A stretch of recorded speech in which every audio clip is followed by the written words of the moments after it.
ধর্ম ব্যবসায়ী, তা না হলে তারা জামাত ইসলাম নাম নিয়ে কেন রাজনীতি করতে আসবে? যেই দেশে আমরা বাংলা ভাষার জন্য জীবন দিলাম সে দেশে আপনার দলের নাম জামাত ইসলাম কেন হবে? তো নিজেরা নিজেদের পরিচয় দিতে পারছে না যে আমরা জামাত ইসলাম করি।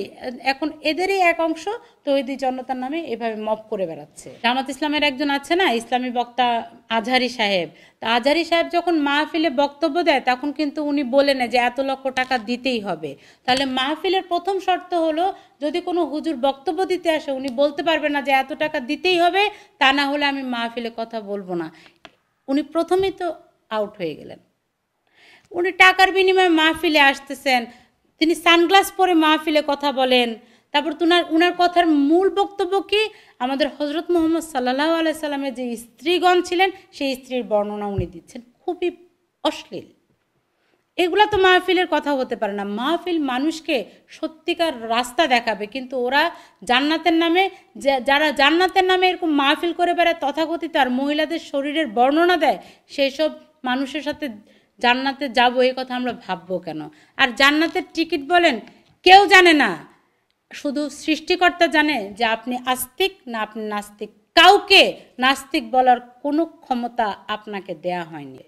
জামাত ইসলাম হওয়ার তো দরকার নেই, দেশে তো অনেক ভালো ভালো শব্দ আছে, অনেক রাজনৈতিক দল হতে পারে, নাম হতে পারে, তা না রেখে আপনারা ডাইরেক্ট জামাত ইসলাম নাম রেখেছেন এই জন্যই যে আপনারা ইসলাম শব্দটাকে পুঁজি করে, ইসলাম শব্দটাকে বিক্রি করে আপনারা মানুষের সেন্টিমেন্ট নিয়ে খেলেন। আর এরাই কিন্তু আমাদের শহীদ মিনারটাকে ভেঙেছে। এই গত 21শে ফেব্রুয়ারিতে বিভিন্ন জায়গায় কিন্তু শহীদ মিনারটা আমরা ভাঙতে দেখেছি। আমার সেদিন অনেক খারাপ লেগেছিল। এই শহীদ মিনার, এই স্মৃতিসৌধ আমার দেশ, এই শহীদ মিনার স্মৃতিসৌধ আমার ইতিহাস।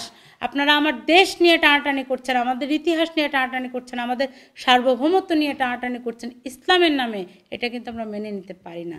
তার উপর আবার পয়লা বৈশাখে যদি আমরা পয়লা বৈশাখের অনুষ্ঠান উদযাপন করি, তারা 200 গরু জবাই করবে। তো বৈশাখের সাথে গরুর সম্পর্ক কি? খালি গরু খাওয়া মুসলমান, এটা তো কোনো প্রয়োজন নাই। গরু জবাই দিয়ে খাবেন আপনারা আপনাদের উঠানে খানেতে। পয়লা বৈশাখের প্রোগ্রাম ধ্বংস করে তো খাওয়ার দরকার নেই। পয়লা বৈশাখের প্রোগ্রাম এটার সাথে ইসলাম টেনে নিয়ে আসার মিক্সড করে ফেলার তো কোনো দরকার নেই বলেন।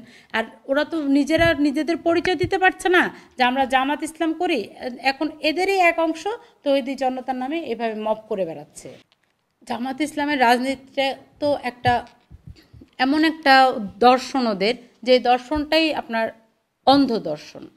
তা না হলে ওরা কিসের জন্য ইসলাম শব্দটাকে পুঁজি করবে? এর আগেও বলেছি, তাহলে কি আপনাদের দলে হিন্দু বৌদ্ধ খ্রিস্টান নাই? আছে, তাদেরকেও রেখেছে, আবার কিছু মহিলাও ইদানিং এরা রেখেছে, কিন্তু মূলত এরা ধর্মান্ধ বলেই আমি মনে করি। তা না হলে এভাবে দেশ জায়গায় জায়গায় আমাদের সংস্কৃতিকে ধ্বংস করার কোনো অধিকার তাদেরকে দেয়নি। কারণ সংস্কৃতি আর ধর্ম, দেশ, রাজনীতি, ধর্ম আপনি সব মিলিয়ে ফেলার প্রয়োজন নেই। রাজনীতি রাজনীতির মতো চলবে, দেশ দেশের মতো চলবে, ধর্ম আমাদের মনের বিষয়। জামাত ইসলাম আমি মনে করি না যে দেশে যদি সুষ্ঠু নির্বাচন হয় তাহলে ওরা অধিক ভোট পাবে বলে আমি মনে করি না। কিভাবে সহজ হবে? এই জন্যই তো বলছি যে তারা মানুষকে ভ্রান্ত করছে। জান্নাতের টিকিটের সাথে আমাদের রাজনীতির কি সম্পর্ক? জান্নাতের টিকিট বিক্রি করতে আপনাদেরকে কে বলছে?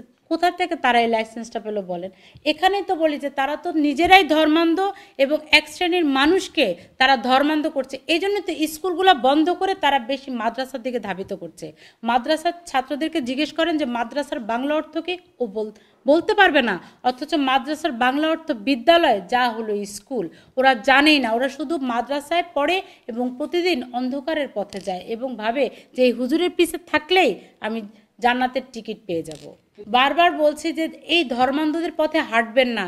যাদের নিজেদের খাটের তলা থেকে কিশোরী বের করা হয় তারা কখনো আমার ধর্মের গুরু হতে পারে না। সৃষ্টিকর্তা আমার মনে থাকে। দেখেন, আমি আপনাদের সামনে বসার আগে আমি বাইরে থেকে এসে কিন্তু আমি চেয়ারে বসে আমার নামাজটা পড়ে আসছি। সৃষ্টিকর্তা আমার অন্তরে থাকে। আমি যেই ধর্মের হই না, আমি হিন্দু হই, আমি মুসলমান হই, আমি খ্রিস্টান হই, আমি বৌদ্ধ হই, সৃষ্টিকর্তা আমার অন্তরে, আমার বিশ্বাস আমার অন্তরে। এটা কখনো আরেকজন এভাবে আমাকে টিকিট দেওয়ার কোনো ক্ষমতা রাখে না। এই দেন আপনার দল করলে তাদের দল করলে আমরা জান্নাতে চলি, এরকম জান্নাতে যাওয়ার আমাদের দরকার নেই।